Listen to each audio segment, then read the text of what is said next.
They are the migrants, workers in the sweatshops of the soil, the harvest of shame. In 1960, CBS News correspondent Edward R. Murrow called them the forgotten people, the undereducated, the underfed.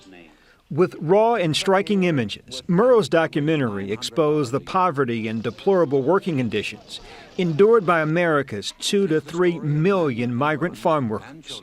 Only on name they are not slaves, but in the way they are treated, they are worse than slaves. Men, women, and children who harvested crops for the best-fed nation on earth earned barely enough to feed themselves. What is an average dinner for the family?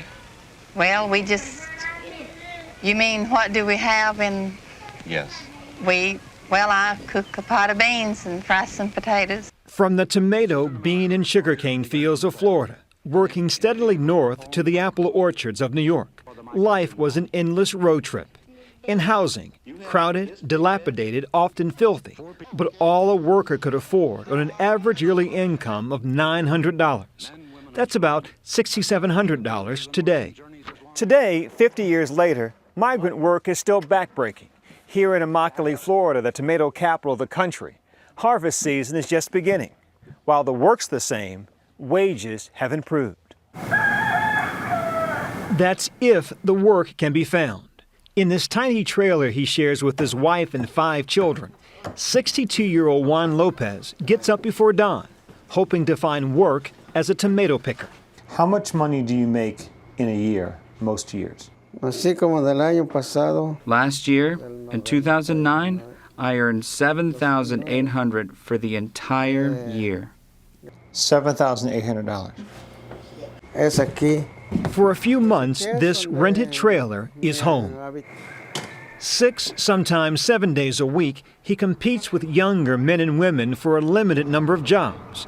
Like every other industry, farming has suffered in this economy, and those at the bottom suffer most.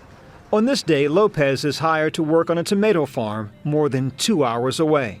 Over the years, the faces in the fields have changed, from poor whites and poor blacks to poor Hispanics. Today, most migrant workers are from Mexico. Workers make about $10,000 to $12,500 a year. There are no mandated benefits like health insurance, overtime, or sick pay.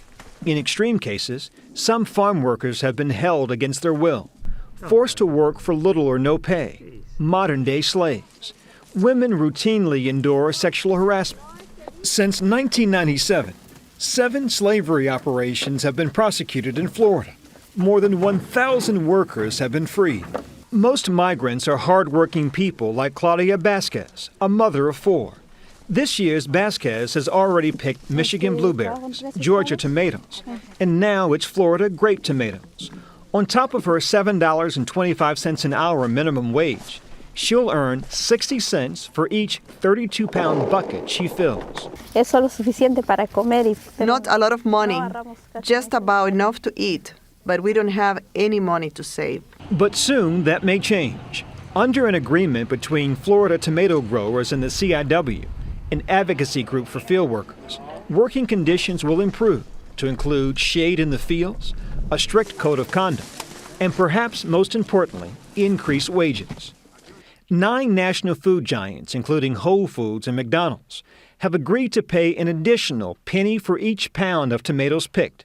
That penny-a-pound program could put another $5,000 to $7,000 in the pockets of America's field workers each year.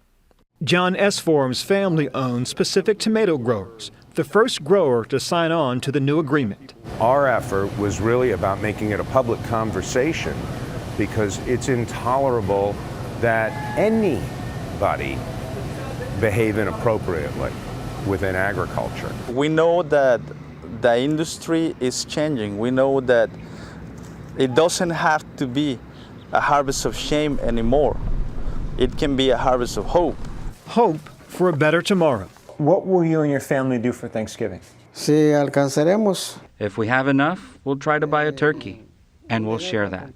50 years ago this week, America was given its first glimpse at what Murrow called the sweatshops of the soil. 50 years later, the bounty and blessings of many this Thanksgiving remains the burden of a few. Byron Pitts, CBS News, Immokalee, Florida.